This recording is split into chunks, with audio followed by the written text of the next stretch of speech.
Shashi Tharoor, Senior Congress MP and Chairperson of the Standing Committee on External Affairs. Appreciate your joining us, Dr. Tharoor. You've taken a very strong stand on what America has done. You seem to suggest that if the United States puts 50% tariffs on India, India should retaliate with equal tariffs on United States. Do you want to explain your position, Dr. Tharoor? Well, I mean, Mr. Trump likes to speak about reciprocal tariffs. That is reciprocity. So if indeed on the 27th of August, 50% kicks in, I see absolutely no reason why India should not insist on reciprocity. That's the principle that's involved. But that's a subsidiary point, Rajiv. There's still 3 weeks to go almost. And we need to put those 3 weeks to good use by negotiating effectively, which I believe our negotiators are going to do. But we'll have to do this, obviously, with a certain amount of, shall we put it bluntly, a certain amount of resolve that if necessary, we're going to have to walk away. We are simply far too proud and independent a country to be allowing ourselves to be subject to being browbeaten or bullied by anybody. And as far as I'm concerned, these may be merely idiosyncratic negotiating tactics. You all know that Mr. Trump has a reputation for clinching deals in somewhat unusual ways. And this may merely be a way of putting pressure on us. But nonetheless, the way it was done was demeaning and belittling with the kind of language used. Secondly, it was unfair because now we have even China, which buys far more oil and gas and has a far bigger trade relationship with the US, with the Russians. China is going to be at 30% on the 27th of August, and we're going to be at 50%.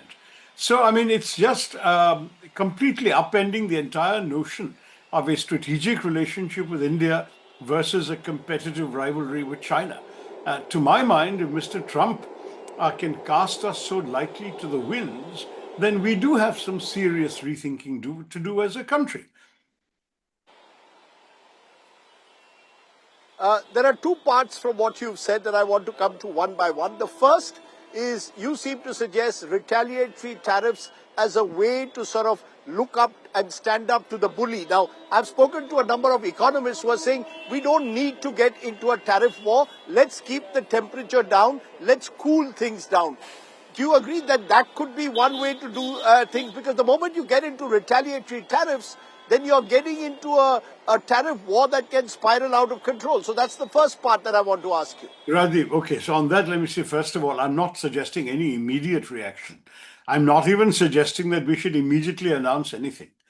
All I'm saying is that when the 27th of August comes, if we are literally one of two countries on the entire planet that's paying 50%, you can be pretty sure that the bottom is going to drop out of our exports to America anyway. Because how many people who are importing Indian goods in America are going to be prepared to pay a 50% premium when our competitors, including Vietnam, Indonesia, even Pakistan and Bangladesh, are 20% or lower, 19% in some cases, 15% in some. So why would anyone buy anything from India at that point if we are at 50? So in any case, at that point, I think we should make it very clear that if you do this to us, we will do it to you. If we don't, we are essentially, what is the point of being cool when you've got a 50% tariff on you? The second part of what you're saying is that you seem to suggest it's time to expose US double standards. Here is a country which is allowing China to import twice the amount of oil that we do from Russia. EU and the United States continues to trade with Russia and different products, but different standards are being imposed on us. So in a way, what you're also saying, the time has come to call out US or Trumpian double standards. Am I correct? Well, absolutely. China is not the only one, by the way. The EU also buys, as you mentioned. But more important, even America, when their national interests are involved, they buy from Russia. You know what they're buying? They're buying very significant quantities of fertilizers. In the 5 months from January to May of 2025, they have actually bought $806 million, which you can multiply that by and add it to, if that's 5 months, and in 12 months, we're easily looking at 1.8 billion or so, minimum, maybe close to 2 billion. Uranium, which is something they get from Russia. They've got 28% increase since last year in their uranium imports from Russia. Palladium, which is used in catalytic converters. Their palladium imports last year were about almost $1 billion, 878 million. And then they're buying other small things, aircraft, engine parts, and chemicals, and God knows, industrial machinery, wood products. It's not that the Americans will deny themselves the right to buy from Russia. Now, how can Mr. Trump argue that our dollars are fueling the Russian war machine, but American dollars that they are spending in Russia are not fueling the Russian war machine? Isn't this errant hypocrisy? Isn't this completely unfair and unjustified? So, from my point of view, we really do need to point out that there is something completely wrong here. It may simply be, as I said, a question of Mr. Trump's negotiating style. He may actually be hoping that we will blink first.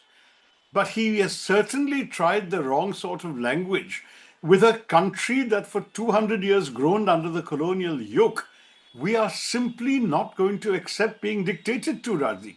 Even if our government wanted to do it, I can assure you public opinion in this country, in parliament and the opposition, will all stand up unitedly saying that our self-respect is more important than an American market. So I think this is something that the Americans have always understood in the past. Previous Indian governments were treated with a great deal of respect by previous American presidents. This kind of disrespectful, belittling, demeaning language is not something which I'm afraid we will take kindly to in this country. Now, I'm not saying that we should be heated. As you've seen, I'm not being heated in my response. I'm just telling you, let us be absolutely conscious that we have a 3-week window. But at the end of that, if this unfairness persists, we have absolutely no reason not to walk away and look at other horizons. It will hurt in the short term. There will be some items, very, very few, which even despite 50% tariffs, they may still want to purchase from us. But everything else that is actually got 50% on it, you can be certain that the market for those items in America will dry up. We will have to find other markets. Who knows? Maybe there will be an enterprising UK producer who will import items from India, repackage them as made in UK and resell them to America. Then somebody will do a thriving business. The way in which people in Dubai are sending Indian goods to Pakistan that way, that may happen now. We may have a black market going on through other countries. With the UK, we have zero tariffs on 99% of our goods. So maybe that could be something that somebody in UK could start doing. I don't know. But do you think, Dr. Tharoor, you mentioned the kind of deplorable language used by Donald Trump. Are you, in a way, taken aback? Have we misread Donald Trump, particularly Trump 2.0? You know, we put our hands for friendship. The Prime Minister invested a lot of his personal equity. Up ki baar, Trump Sarkar, Namaste, Trump, howdy, Modi. And at the end of the day, what do we get? The US President calls India a dead economy, threatens us with these punitive tariffs. Are you, in a way, surprised? Have we been caught by surprise, or have we misread Donald Trump 2.0 in particular? Look, on the dead economy comment, I really think it's nothing more than the equivalent of a schoolyard bully telling a smaller child your mother is ugly. He may not even have seen the mother. It's not meant to be taken literally. It's meant to be a way of basically insulting the other person.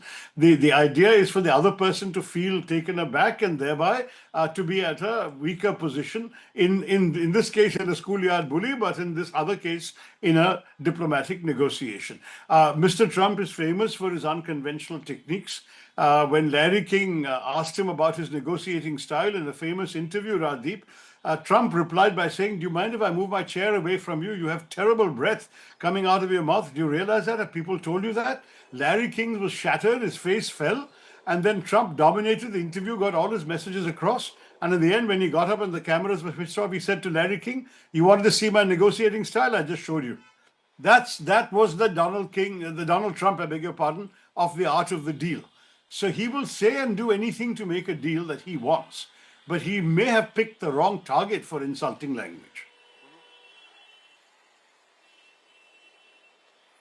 But do you think, as you mentioned, there needs to be a consensus, a political consensus on how to deal with Trump? When Trump called India a dead economy, the Congress leadership, certainly Rahul Gandhi, sort of said, yes, Trump is right, we are a dead economy. Do you believe that we need to be more careful in our choice of words? We cannot echo what Donald Trump says. Does there need to be, therefore, a political consensus on taking on Donald Trump and calling him out in the manner that you are on this show at the moment? Rajiv, I speak honestly for myself. I'm not an official spokesman of my party, and I don't want you to get me wrong. I'm really not pretending to speak for anybody else but myself. You ask me my personal opinion, you're getting it. I believe in what I say. It's as simple as that. And as far as I'm concerned, I don't believe that it is right for Mr. Trump to speak to India in this way.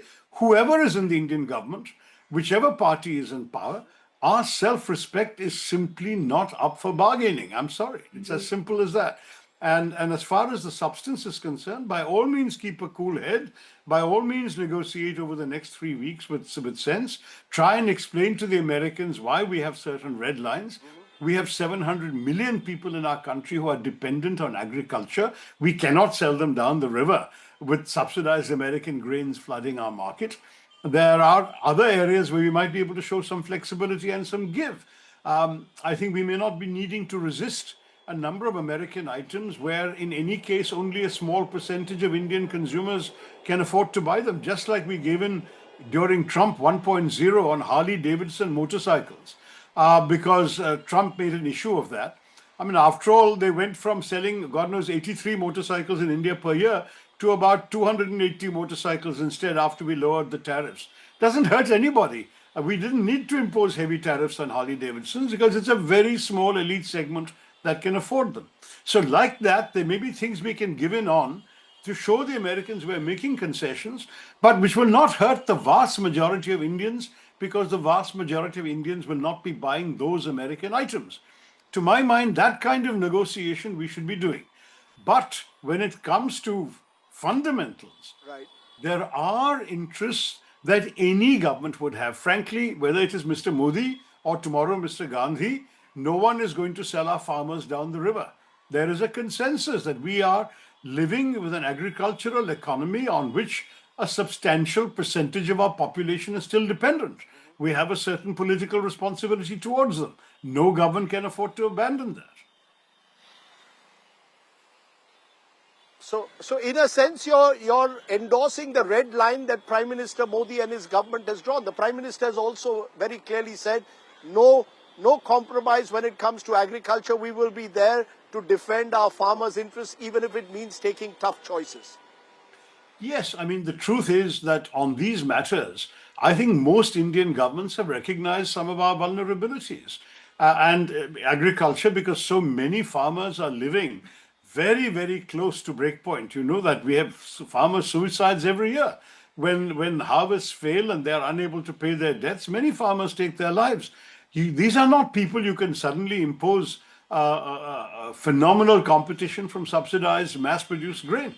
And that's just one example, but it's an example of the fact that in every democracy, people have red lines that reflect the domestic interests of their country. America has red lines that reflect the political power of certain interest groups and certain lobbies.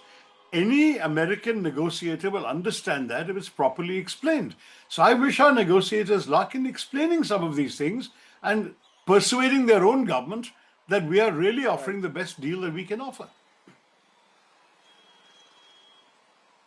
My final question to you, we've seen Donald Trump on the ceasefire, Shashi Tharoor, try and claim credit not once, twice, but 29, 30 times and counting, saying he was responsible for an Indo-Pak ceasefire on Operation Sindoor. Now we've seen the manner in which he's sort of taking on India, calling us a dead economy.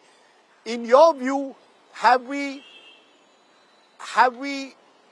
dealt with Donald Trump the wrong way? How would you have dealt with someone like Donald Trump, who either seems to like flattery in some form, or else, as you're suggesting, confront him? What is the ideal way? If you were advising the Prime Minister or the diplomats who are negotiating with Donald Trump, how does one deal with someone like a Donald Trump? Have you ever seen anything like this in your long career in public life?